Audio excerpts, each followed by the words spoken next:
Galing, no? So Tagaytay lang to, guys. Actually Batangas, pero Tagaytay Batangas magkatabi lang. Simbahan siya sa Huweba. Galing. Pinuka lang, no? Ganyan mag-Sunday. Pagkatapos nga namin magsimba ay kumain muna kami bago magpatuloy sa aming biyahe. Haktong-sakto sa mainit na panahon, no? So kalahati na tayo. Black Wall. So ito yung ibabaw ng simbahan kanina. Pero dahil nagka-landslide ngayon, wow, shit! Ako nakakilabot. Biyak yung kalsada. Woo! Ang mga bangin sa gilid ng kalsadang ito ay tila sumasalamin sa mga matinding pagsubok ng mga taga Laurel. At ang kalsadang ito na isang mahalagang daan patungong mga baryo at kabayanan ay hindi lamang nagdadala ng mga tao kundi pati na rin ng mga kwento ng tapang at lakas ng loob. So yan na. Liko na tayo. So ito yung mga tagong lugar dito sa Tagaytay. Gusto ko i-share sa inyo. Tara, puntahan natin yung isang tagong location dito. Ito nadaanan ko na to before, pero may mga nalampasan pala ako dito. May mga sikreto pala tong lugar na to. Tara, sakto ka ba nagbe-break in tayo? Ride na rin tayo. Let's go up, up, up, up sa simbahang bato.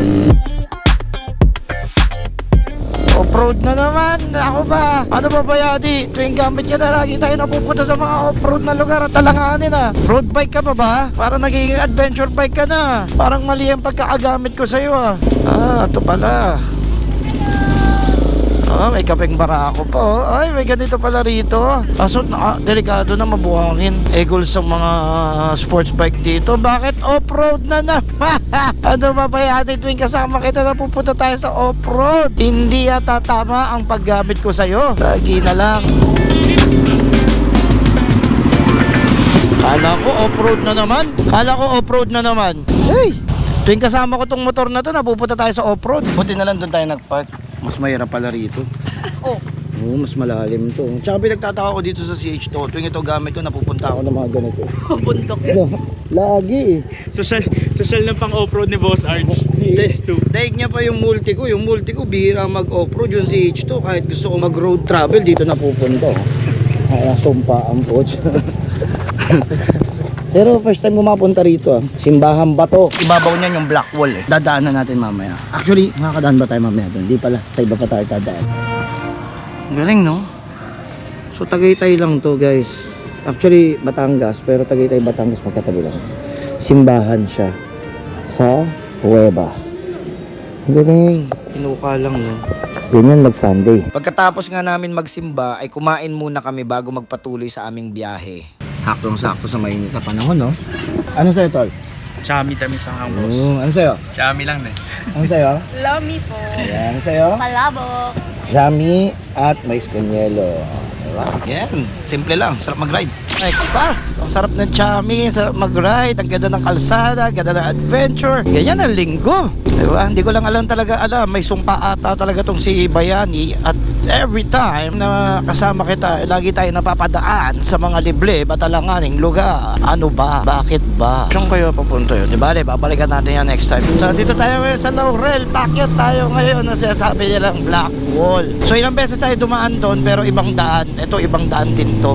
Nakakatuwa talaga yung lugar na to yun. Sobrang daming akyatan. May tinuro pa sa amin dito, may mga off-road trail para paakyat. Bale, may uubos din natin tong kalsada na to.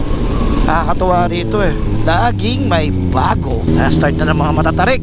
Patarik na ng patarik to. Tsaka nararamdaman ko na rin yung lamig niya eh. Okay na rin. Yun lang.